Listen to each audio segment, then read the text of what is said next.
Eh, Jumpa lagi rekan belajar yang saya banggakan.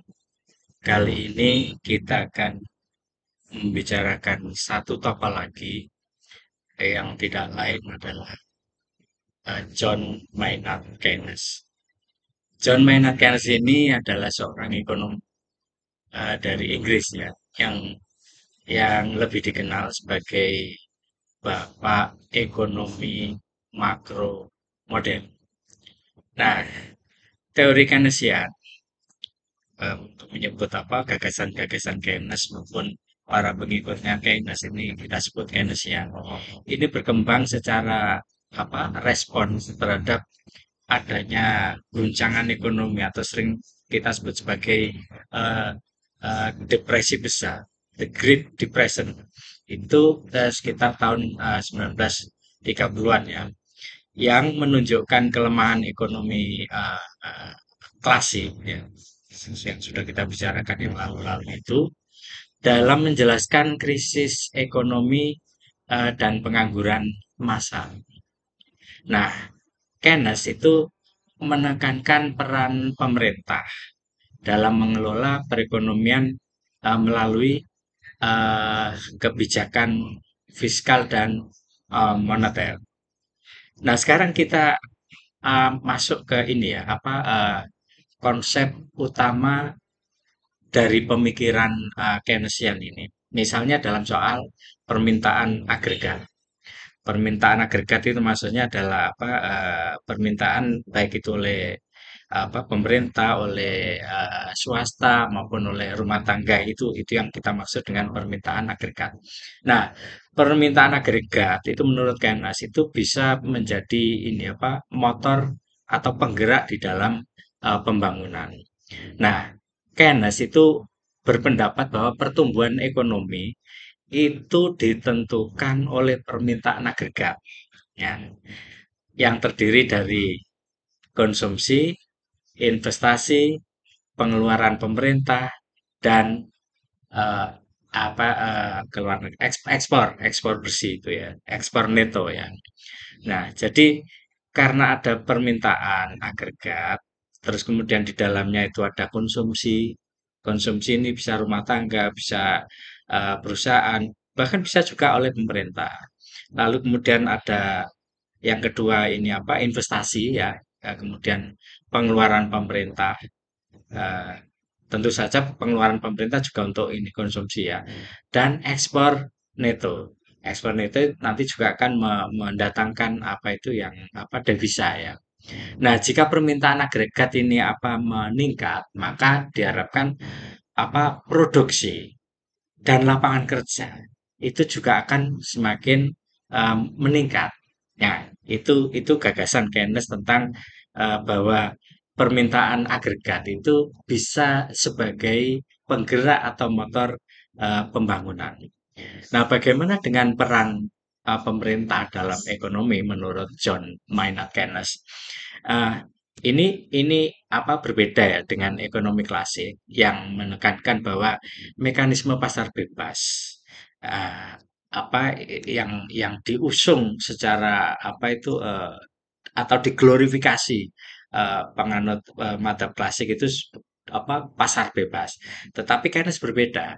Keynes itu berpendapat bahwa pemerintah itu harus turut campur, harus intervensi, harus turun tangan untuk mengatasi ketidakseimbangan ekonomi. Terutama dalam situasi resesi, depresi, malaise itu. Intervensi ini menurut Keynes bisa berupa peningkatan belanja pemerintah dan pengurangan pajak supaya apa permintaan atau konsumsi dari masyarakat itu terdorong. Nah, di hari ini kita apa banyak berseliweran berita tentang apa efisiensi sehingga apa yang kita maksud dengan apa belanja pemerintah itu ditekan. Nah, ini menurut John Maynard Keynes justru ini kurang ideal ketika ekonomi sedang dalam kondisi yang tertekan itu justru pemerintah atau negara itu harus gencar melakukan belanja. Nah, itu apa usulan dari Keynes. Nah, dalam soal pengangguran dan kebijakan fiskal, kita juga bisa melihat bahwa Keynes itu menolak gagasan bahwa pasar tenaga kerja itu akan selalu mencapai keseimbangan. Nah, ini ditolak. Nah, jadi Keynes itu menolak orang-orang yang punya gagasan bahwa pasar tenaga kerja itu akan selalu mencapai ini keseimbangan dengan sendirinya. Keynes tidak setuju karena begini, Keynes itu punya pendapat bahwa dalam kondisi yang tertekan, resesi atau depresi, malaise gitu ya, pengangguran itu terjadi justru karena kurangnya permintaan, ya. Nah, oleh karena itu, menurut Keynes, pemerintah itu harus menggunakan kebijakan fiskal secara ekspansif. Seperti misalnya ini, peningkatan pengeluaran atau memberikan insentif berupa pajak. Nah, agar perusahaan swasta ya ataupun bahkan individu itu mau berinvestasi dan membelanjakan uangnya. Nah, dengan begitu maka akan apa terjadi geliat apa itu ekonomi. Nah, kenapa ekonomi menjadi menggeliat dengan pendapat semacam itu? Ingat bahwa eh, dampak atau implikasi multiplier effect dan ini juga ditekankan juga oleh John Maynard Keynes bahwa apa efek multiplier itu akan menjadikan apa adanya peningkatan belanja. Jadi Keynes itu memperkenalkan konsep multiplier, yaitu bahwa setiap peningkatan belanja pemerintah itu akan menghasilkan peningkatan pendapatan nasional yang lebih besar dibanding jumlah awal yang dibelanjakan. Nah, ini terjadi karena uang yang dibelanjakan oleh pemerintah itu akan berputar di perekonomian dan ini mendorong adanya aktivitas ekonomi yang lebih lanjut. Nah, soal inflasi maupun stagnasi ya, inflasi dan stagnasi. Keynes itu punya gagasan bahwa dalam kondisi ekonomi yang normal, yang relatif apa stabil itu sedikit inflasi bisa menjadi indikator pertumbuhan ekonomi yang sehat. Jadi jangan dikira ketika harga barang naik itu kemudian itu selalu di apa persepsikan atau dikonotasikan negatif. Belum tentu karena terkadang itu menjadi petunjuk atau pedoman indikator bahwa oh ternyata ada pertumbuhan ekonomi yang sehat. Nyatanya harga barang naik, maksudnya inflasi yang tidak terkendali ya, inflasi yang apa, yang stabil gitu, ternyata bisa diikuti dengan daya beli oleh masyarakat. Nah, menurut Keynes, eee, sedikit inflasi semacam ini, itu merupakan indikator pertumbuhan ekonomi yang sehat. Namun jika inflasi selalu jalan terus kemudian meninggi, itu perlu ada uluran tangan dari pemerintah berupa kebijakan moneter. Untuk apa? Untuk mengendalikannya. Seperti menaikkan suku bunga supaya apa kenaikan suku bunga itu bisa menekan permintaan agregat ya untuk mengerem gitu ya. Nah, implementasi pemikiran Keynes di dalam pembangunan implementasi sorry, pemikiran Keynes ketika diimplementasikan dalam berbagai policy, berbagai kebijakan pembangunan, ini terutama di negara-negara yang ingin mendorong pertumbuhan ekonomi melalui intervensi pemerintah. Itu bisa kita lihat ketika lagi-lagi saya mengambil contoh terjadinya eh, eh, apa itu malaise ya atau Great Depression. Eh, itu pada tahun 1930-an ya. Jadi ada New Deal di Amerika. Jadi New Deal ini adalah semacam program ekonomi ya yang dilakukan oleh Presiden Franklin D. Roosevelt. untuk mengatasi depresi besar atau the Great Depression tadi dengan cara meningkatkan belanja infrastruktur. Belanja infrastruktur, bangun-bangun, dengan adanya bangunan-bangunan itu otomatis ada padat karya. Disitulah kemudian terjadi atau menciptakan lapangan kerja. Nah, itulah yang dimaksud Keynes dengan New Deal. Gitu. Nah, pembangunan infrastruktur di negara berkembang, eh, kita lihat banyak negara berkembang itu menerapkan kebijakan Keynesian ini dengan cara membangun infrastruktur sebagai strategi untuk merangsang pertumbuhan ekonomi dan mengurangi pengangguran. Jadi mengurangi tenaga tenaga kerja yang belum memperoleh kesempatan bekerja. Contoh yang lain bisa kita lihat misalnya pada saat terjadinya krisis tahun 2008 ya. Kan tahun 2008 itu ada krisis keuangan ya.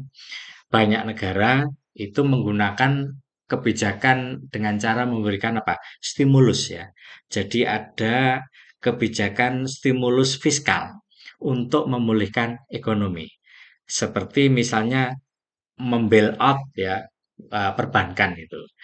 Dan selain itu apa ya? Selain membail out perbankan itu peningkatan belanja publik. Nah, namun meskipun gagasan-gagasan John Maynard Keynes dalam pembangunan ekonomi itu sangat tepat diterapkan pada saat kondisi suatu negara sedang mengalami the Great Depression atau resesi gitu ya. Tetapi nyatanya Keynes juga tidak terlepas dari kritik. Jadi pemikiran-pemikiran Keynes ini juga memperoleh kritik. Meskipun teori Keynesian ini sangat berpengaruh. Nah, kita lihat misalnya beberapa kritik terhadap pemikiran Keynes ini adalah dalam soal misalnya ketergantungan pada intervensi pemerintah. Nah, kritikus-kritikus Keynes, ya, orang yang mengkritik pada Keynes, terutama dari madhab ekonomi klasik ya, atau aliran neoliberalisme, eh, siapa ya, Milton Friedman misalnya, saya ambil satu contoh Milton Friedman. Itu dia punya pendapat bahwa jika terlalu banyak intervensi pemerintah, turut campur pemerintah terlalu banyak dan terlalu dalam, itu menurut Milton Friedman itu justru akan dapat menciptakan ketidakefisien ketidakefisienan dan menghambat uh, mekanisme pasar ya. Itu jika intervensi pemerintah terlalu berlebihan dan kita lihat misalnya banyak sekali negara-negara di penganut sosialisme, komunisme itu kan peran pemerintah terlalu besar itu, terlalu intervensi. Itu ternyata sebagian besar menciptakan ketidakefisienan dan bisa menghambat mekanisme pasar karena terlalu dikendalikan. Nah, kritik yang lain misalnya adalah berupa risiko inflasi dan defisit fiskal ya. Jika pemerintah menetapkan kebijakan fiskal ekspansif secara terus-menerus, eh, risiko inflasi dan utang publik yang tinggi itu ternyata bisa menjadi masalah yang sangat serius bagi negara tersebut. Jadi berhati-hati ya. Jadi berhati-hati meskipun intervensi pemerintah itu dibutuhkan, tetapi dalam kondisi ekonomi sedang mengalami tekanan yang berat. Great Depression tadi itu. Namun, jika tidak hati-hati, jika pemerintah terus-menerus menerapkan kebijakan fiskal yang terlalu ekspansif, risiko inflasi dan utang publik yang tinggi itu ternyata bisa menjadikan masalah yang cukup serius. Nah, efek jangka panjang yang tidak pasti itu juga adalah kritik kepada John Maynard Keynes bahwa fokus pada jangka pendek oleh si Keynes tadi itu itu dikritik bahwa Keynes tidak memikirkan efek jangka panjang karena jangka panjang itu selalu unpredictable dan uncertainty ya. Nah, di di banyak ekonom-ekonom itu berpendapat bahwa pembangunan ekonomi itu memang harus mempertimbangkan dampak jangka panjang dari kebijakan pemerintah. Jadi kekhawatiran atas pemikiran Keynes yang lebih fokus pada jangka pendek tadi memperoleh kritik dari para ekonom yang lain. Nah, sekarang kita bandingkan pemikiran-pemikiran John Maynard Keynes ini dengan tokoh-tokoh pembangunan klasik ya. Kita kita kita apa? Kita ke sini dulu, fokus pada pertumbuhan ekonominya dulu ya. Kalau Keynes dan para ekonom klasik itu memang sama-sama berikhtiar ya, sama-sama berupaya mencoba memahami bagaimana suatu negara itu dapat mencapai pertumbuhan ekonomi yang sustainable, yang berkesinambungan, berkelanjutan. Mereka ini setuju bahwa investasi dan produksi memang merupakan faktor penting dalam pembangunan ekonomi. Nah, bagi Keynes, ini soal pentingnya sektor investasi ya. Investasi sebagai faktor utama yang mempengaruhi permintaan agregat. Tetapi kalau menurut David Ricardo, yang juga menyoroti peran akumulasi modal ya, investasi atau modal itu, eh, David Ricardo itu melihat peran akumulasi modal dalam meningkatkan produktivitas dan pertumbuhan ekonomi. Jadi yang satu investasi, satunya adalah akumulasi modal. Yang satunya itu investasi itu faktor untuk mempengaruhi permintaan agregat menurut Keynes. Tapi David Ricardo, akumulasi modal itu diharapkan meningkatkan produktivitas dan pertumbuhan ekonomi. Tapi sebenarnya hampir mirip, hanya beda ini apa logikanya saja. Nah, kalau kita lihat dengan tokoh lain misalnya eh, Thomas Robert Malthus ya, kita lihat bahwa kesadaran akan krisis ekonomi, kesadaran akan terjadinya krisis ekonomi. Keynes dan Malthus itu keduanya ini sama-sama menyoroti terjadinya risiko ketidakseimbangan ekonomi. Ya, itu dua tokoh ini punya eh, gagasan yang sama, punya kesadaran yang sama atas terjadinya krisis ekonomi. Hanya saja kalau Malthus itu kan eh, terjadinya krisis akibat tidak selarasnya antara rasio deret hitung dan deret ukur yang tidak mencapai keseimbangan, maka melahirkan krisis, melahirkan kemiskinan. Uh, Malthus itu mengkhawatirkan pertumbuhan populasi yang melebihi kapasitas. Kapasitas ini maksudnya kapasitas pangan ya, atau kapasitas produksi. Itu akan berisiko menghasilkan krisis ekonomi. Tetapi Keynes itu menekankan krisis akibat rendahnya permintaan agregat. Jadi eh, persamaan dan perbedaan di antara kedua tokoh tersebut.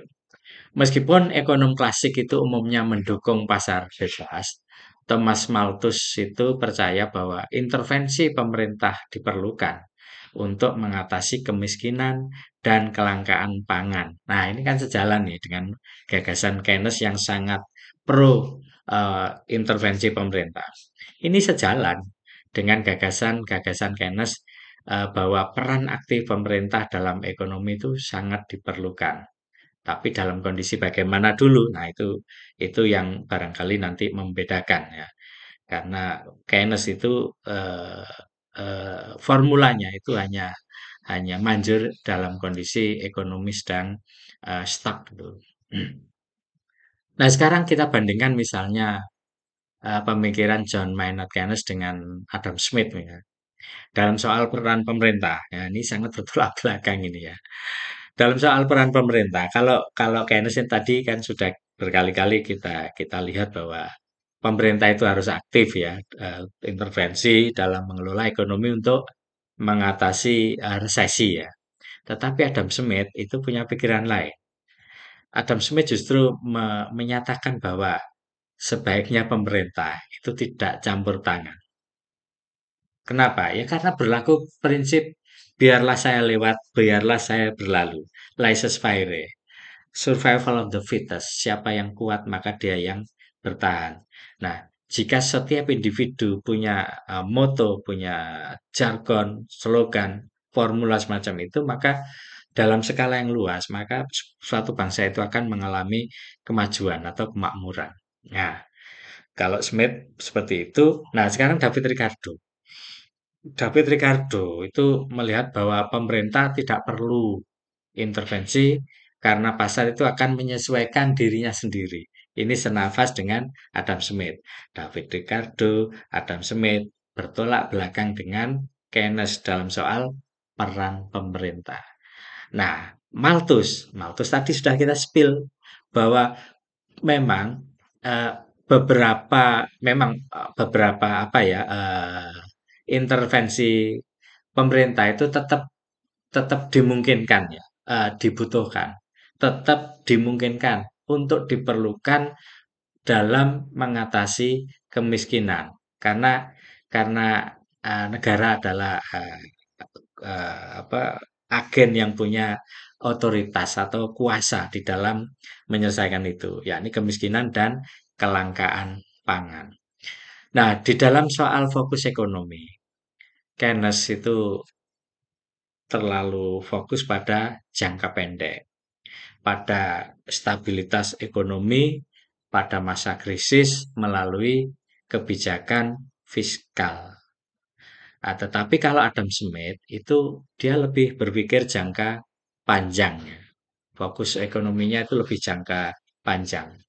Adam Smith kenapa lebih fokus pada jangka panjang? Ya karena pertumbuhan ekonomi itu berdasarkan pasar bebas. Jadi pemerintah sebisa mungkin tidak usah ikut campur. Lah, kalau David Ricardo itu sama dengan Adam Smith, dia fokusnya juga pada jangka panjang. Fokus ekonomi yang berjangka panjang itu bagi David Ricardo akan apa melahirkan pertumbuhan ekonomi melalui perdagangan bebas dan spesialisasi kerja. Kalau menurut Malthus, dia juga jangka panjang karena dampak pertumbuhan populasi terhadap sumber daya, khususnya pangan, itu juga eh, harus dipikirkan sejak sekarang dan itu harus berjangka panjang karena menyangkut kelangsungan spesies manusia. Nah, dilihat dari faktor pertumbuhan, kalau Keynes itu lebih ke arah permintaan agregat, konsumsi, investasi, belanja pemerintah, ya. Tetapi kalau Adam Smith itu lebih ke mekanisme pasar bebas ya. Jadi faktor pertumbuhan itu ditentukan oleh mekanisme pasar bebas, bukan ditentukan oleh permintaan agregat, tetapi ditentukan oleh mekanisme pasar bebas. Satu. Yang kedua ditentukan oleh pembagian kerja. Dan yang ketiga ditentukan oleh efisiensi produksi. Nah, bagaimana kalau David Ricardo? David Ricardo melihat bahwa faktor pertumbuhan itu bisa terjadi manakala ada perdagangan internasional dan terjadinya akumulasi modal. Nah, menurut Malthus, faktor pertumbuhan itu dilihat dari perspektif pertumbuhan populasi dibandingkan dengan ketersediaan sumber daya, terutama adalah pangan.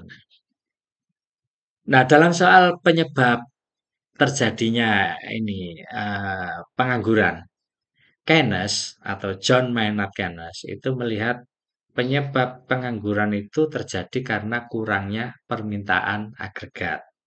Tadi konsumsi, investasi, belanja pemerintah, dan seterusnya. Jadi karena akibat kurangnya permintaan agregat, maka itu akan berakibat pada pengangguran.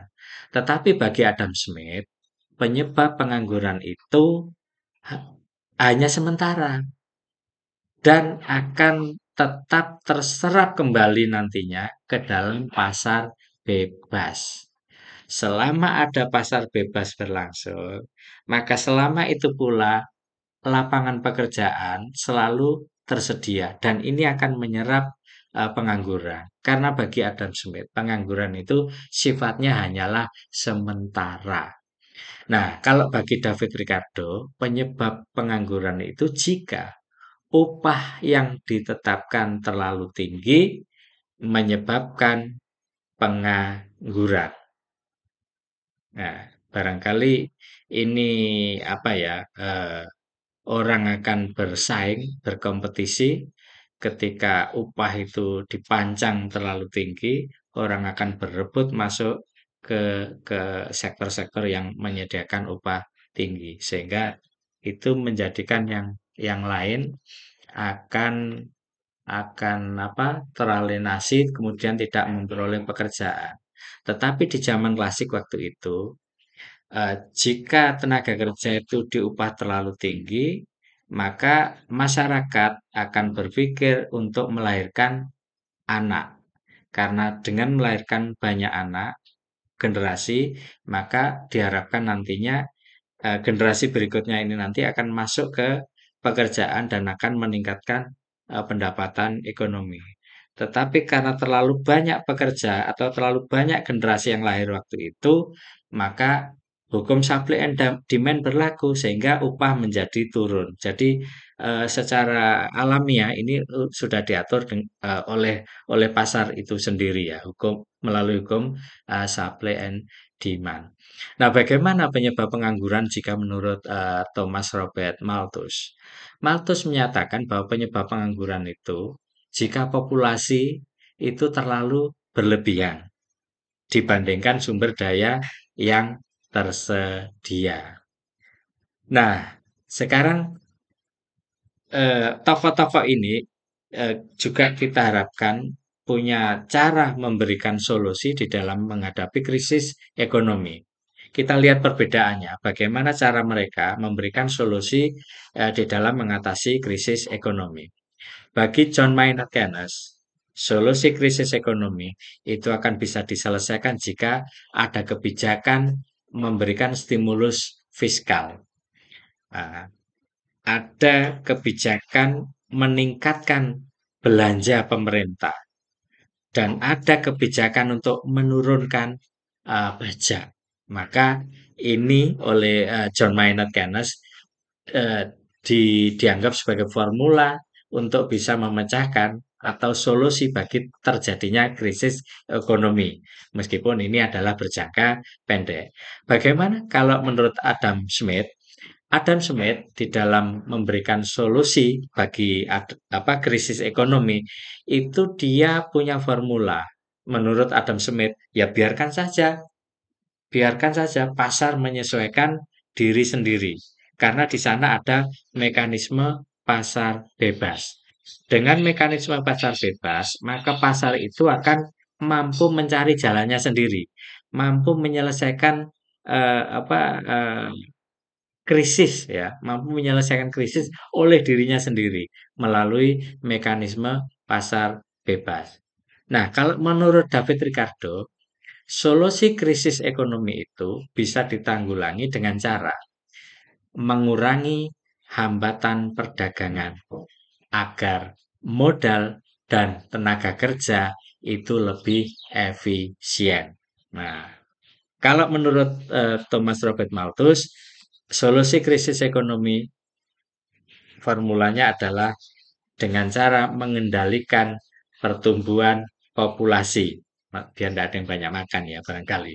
Mengendalikan pertumbuhan populasi agar sesuai dengan ketersediaan sumber daya yang ada. Nah, apa yang bisa kita simpulkan dari gagasan-gagasan Keynes berikut juga dengan perbedaan para pendahulunya yang tokoh-tokoh pembangunan klasik tadi itu, Keynes itu berbeda ya dengan ekonom klasik yang lain karena ia menolak gagasan bahwa pasar akan selalu bisa menyesuaikan dirinya sendiri. Nah, Keynes itu mempercayai bahwa pemerintah itu harus berperan aktif dalam mengelola ekonomi, terutama pada saat terjadi ekonomi yang mengalami tekanan atau terjadi krisis. Nah, John Maynard Keynes dengan tokoh ekonom klasik yang lain itu punya persamaan bahwa ia melihat investasi, produksi, lalu pertumbuhan ekonomi itu merupakan faktor utama dalam pembangunan, meskipun dengan pendekatan yang berbeda. Nah, Keynes punya pendekatan, Adam Smith, Gunnar Myrdal, Malthus juga semuanya punya pendekatan masing-masing. Tetapi bisa kita lihat perbedaan utama dari mereka adalah bahwa fokus Keynes itu lebih kepada jangka yang pendek dan intervensi secara aktif pemerintah. Sementara tokoh-tokoh ekonom klasik yang lain itu lebih menekankan pada mekanisme pasar dan kebijakan yang jangka panjang. Eh, Demikian narasi dari tokoh John Maynard Keynes telah kita rampungkan. Semoga narasi kita ini akan bisa menambah horizon pengetahuan kita semua tentang konsep pembangunan dalam perspektif klasik. Terima kasih dan sampai jumpa.